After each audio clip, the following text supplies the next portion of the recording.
Thank you very much. Gentlewoman, Ms. Lee is recognized.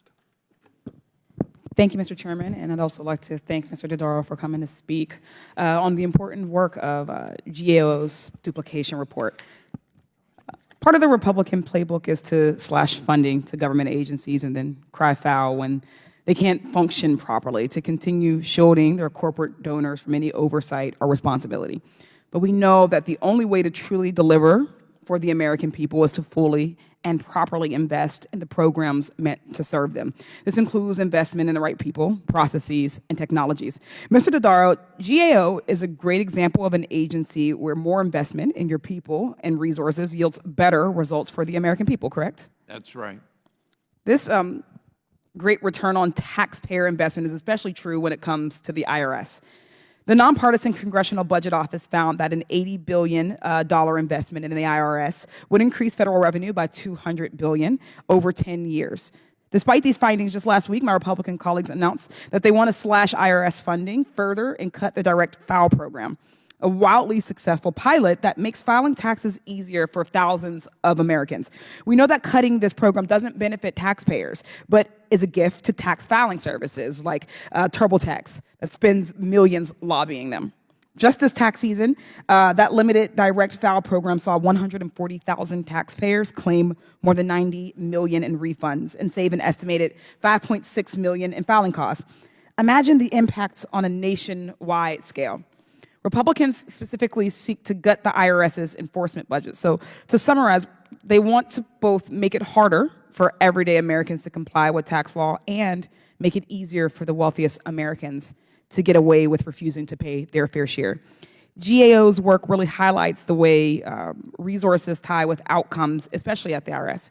In May of 2022, GAO found that the IRS has significantly reduced audits of individuals who report higher amounts of income. So the Treasury announced a goal to increase audits of high income and high wealth earners. Mr. Dodaro, is the IRS on track to meet that goal? Yes, they are. It's 8%, and yes, they are. But we think they can do a better job at who they select and how they train their people up to be more effective. Thank you. Earlier this year, GAO recommended that the IRS develop plans to evaluate how they select which tax returns to audit. How could improving these selection criteria help the IRS enforce our nation's tax laws more effectively and equitably? Yes. What we found for taxpayers on very wealthy, high-income people, also for large partnerships, complex partnerships, that many of the audits they do don't result in any increase in revenue, which means that they're targeting compliant taxpayers, so it's not benefiting the government and additional revenue and burdening those taxpayers. So we think the models could be done better to better target where we're likely to see noncompliance and therefore additional revenues appropriately to the current tax laws that come to the government. You know, there's a huge tax gap. I was going to ask, where are we likely to see more noncompliance, but... No, I don't think so. I think if you target it properly, you'll see better compliance. So just to sum this up, for decades, the IRS has disproportionately audited low-income people. Because those audits are quick and easy for them, filing taxes has also just been a nightmare for most folks. How many people have hit April, right, spent the money for filing help, and then been nailed with an unexpected tax bill? Or conversely, how many rely on that tax refund to come through and be accurate?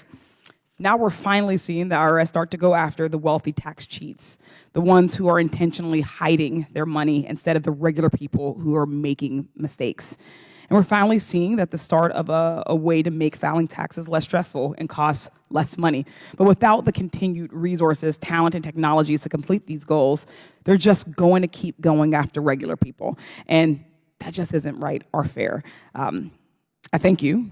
And I have no further comment unless you do with the 38 seconds that we have. This is an area, as I mentioned, tax administration that we focused on as a high-risk area since 1990. It's still on the list. There's much more that could be done, that IRS could use its resources more effectively, and we could have a more fair and equitable and efficient tax system. Thank you. We'd all like to see that. I yield back. Gentlewoman yields back her time. Mr. Frost recognized. Thank you, Mr. Chair. So GAO investigated